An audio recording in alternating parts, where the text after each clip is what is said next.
चला आज आपण ओरिओ बिस्किटचे मोदक बनवणार आहे। हे बघा मी ओरिओ बिस्किट घेतले, 2 बिस्किटचे पुढे घेतले, ती क्रीम साईडला केली आणि हे बिस्किट आपण याची पावडर बनवून घेणार आहोत। बघा मी याची पावडर बनवून घेतली। आपण याला कणिक कसं बनवतो तशी बनवायची।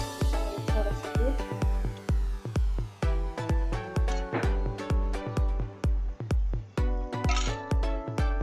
बघा आपला कणकेचा गोळा तयार झालाय। आपण आता याचा हे साईडला ठेवू। आता आपण याचा क्रीम घेऊ, सारण तयार करू। आता याच्यामध्ये खोबऱ्याचं किस,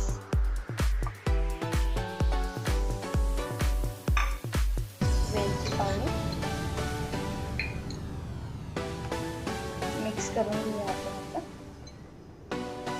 हे बघा आपलं सगळं सारण मिक्स झालं। आता आपण मोदक करायला घेऊ।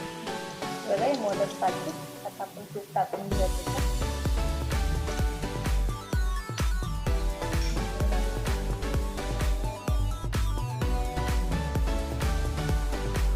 गोळा तोडून घेऊ थोडासा।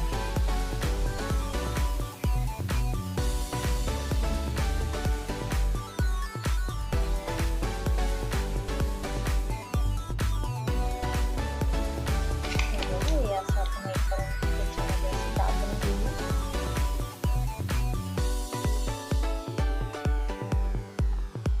हे बघा असं पूर्ण दाबून घेतलं। आपण त्याचे सारण भरूया।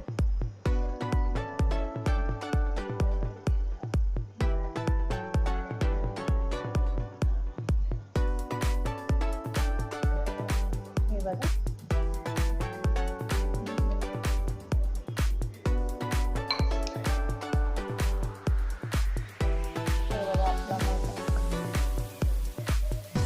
असे मी सगळे मोदक करून घेतले। असे वाटले ओरिओ बिस्किटचे मोदक आवडले असतील तर लाईक करा, शेअर करा, सबस्क्राईब